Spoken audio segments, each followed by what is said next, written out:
Hey guys, welcome back to Project 9 Oaks. Today, on this brisk winter day, we're going to be working on a fire pit for my backyard. In this episode, we're going to be showing you specifically the tools you'll be needing to build a fire ring, and also how many blocks you'll need for those pavers, those retaining wall blocks that go around your ring, how to calculate how many blocks you'll be needing from the store, so it kind of saves you multiple trips. So if you would, stick around for this video, and let's get going.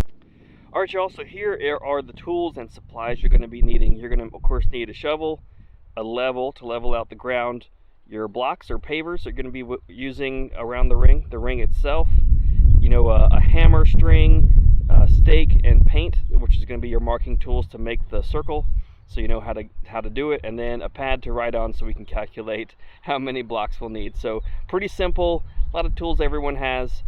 So let's get going on figuring out the number of blocks we're going to be needing. Alright, so this is the fire ring that I'll be using. Since I'm a huge nerd, this is the Lord of the Rings fire rings. So I want to have this ring shown off. I want it to sit up out of the pit. So I don't want to build the blocks around the outside and kind of make it to where this is not shown. I want it to stick up out of the platform, and so the blocks will be going on the outside of the ring, and we're going to be backfilling the inside.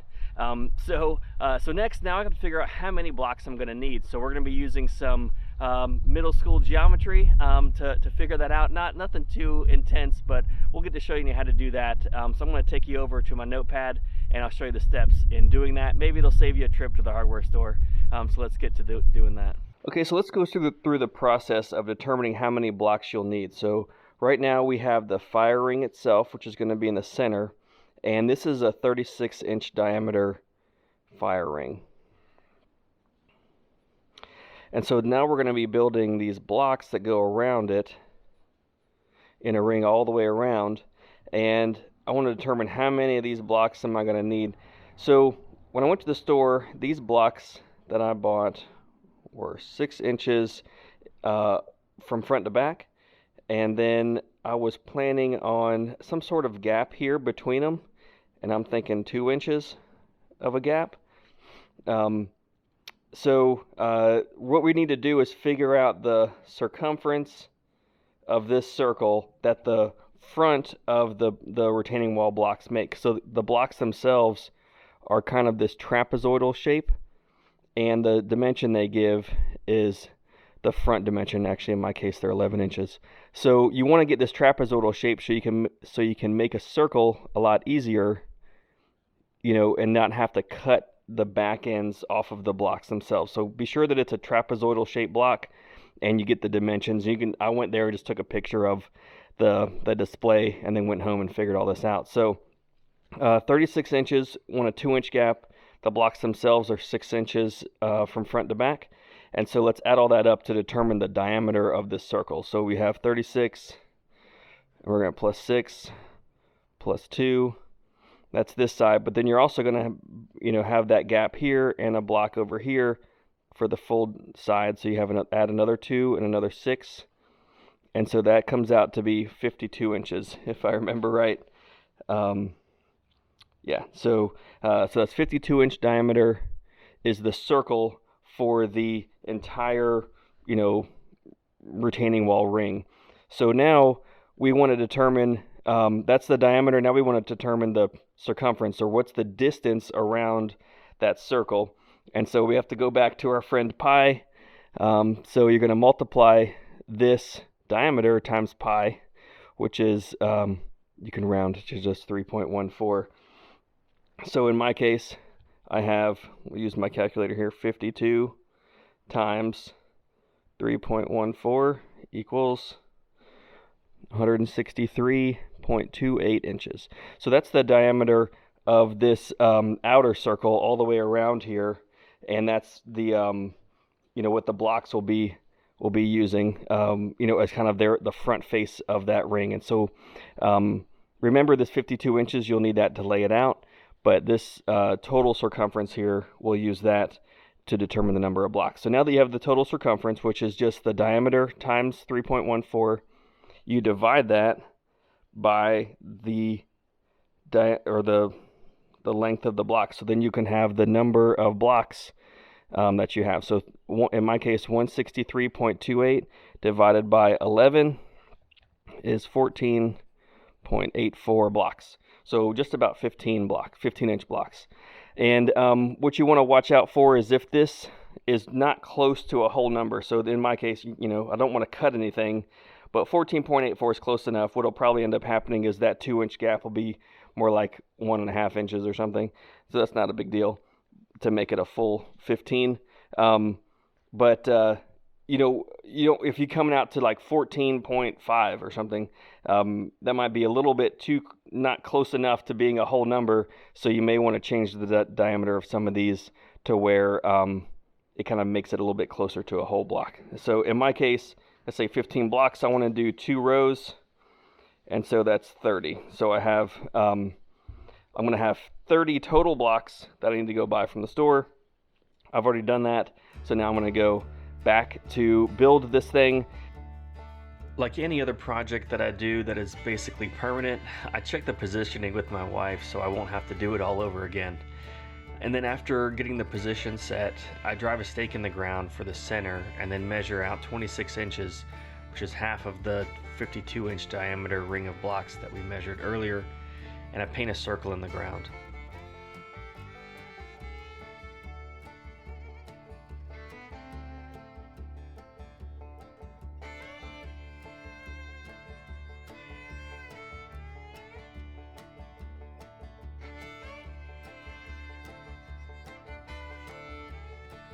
Here I'm digging up the grass and the soil to use it to fill in a low spot in the yard. I use a 4-foot level to check and to make sure that the bottom is level, and my soil is pretty sandy, and so this step is easy. If you have clay soil, I suggest you digging out an additional inch or two and then backfilling with sand.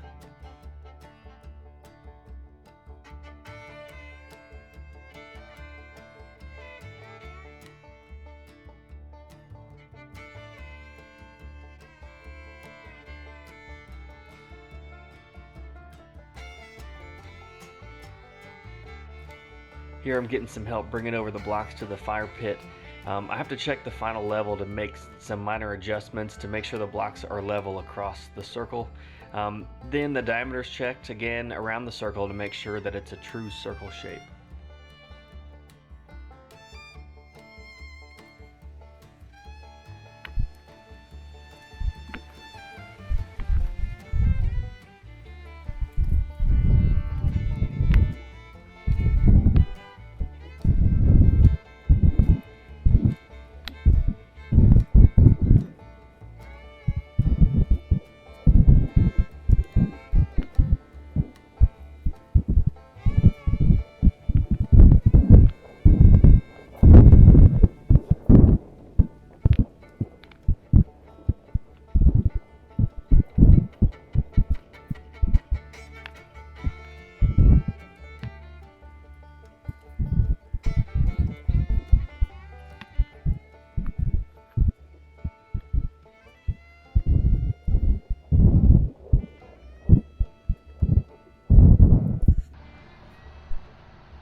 Okay, so I've got the top row of blocks on, I've got the infill put in, and I just dug this up from our pond, just the edges. It's pretty sandy, it's wet, so I've compacted in as much as I could.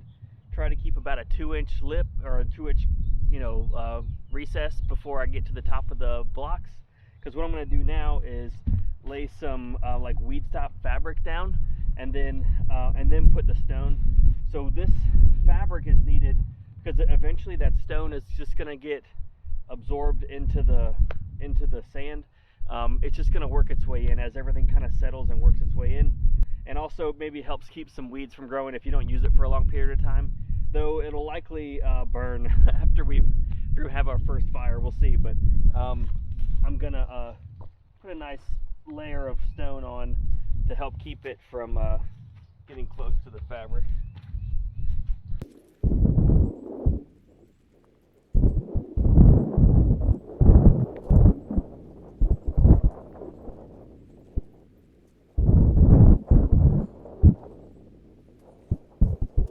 And the stone I'm using, I just found this at the hardware store.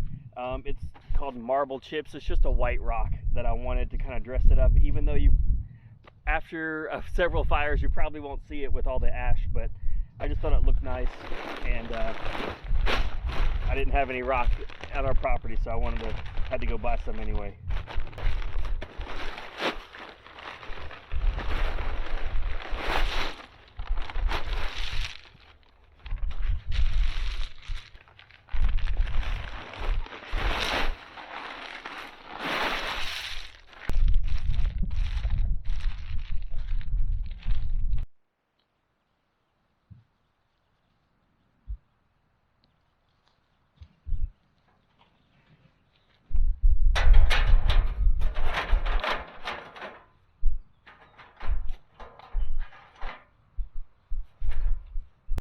Okay, so there you have it. We are finished. We have the blocks put up. I'm going to walk around this so you can see the finished product. You know, we estimated 2 inches between the back of the block and the ring, and it's probably a little less than that. So, but it still worked out. Got some white rock. I think I'm going to move some of that white rock in the middle and push it to the sides. And I have some just regular granite gravel I'll put in the middle. It'll kind of get all messed up anyway when I start having fires. But I think it turned out really good. We're probably going to have a fire in it tonight with it being so cold, and hang out here. So there you go. 2 rows of bricks or retaining wall blocks, fire pit filled with soil, and then capped off with rock. So appreciate you sticking around for this video. If you haven't in a while, please subscribe to my channel if you're watching some of my videos. There's a lot of people that aren't subscribed. I have a lot of random projects like this that come out. I'm still working on the camper and a couple other projects coming up. So if you would, subscribe to my channel and give this video a like. Appreciate it.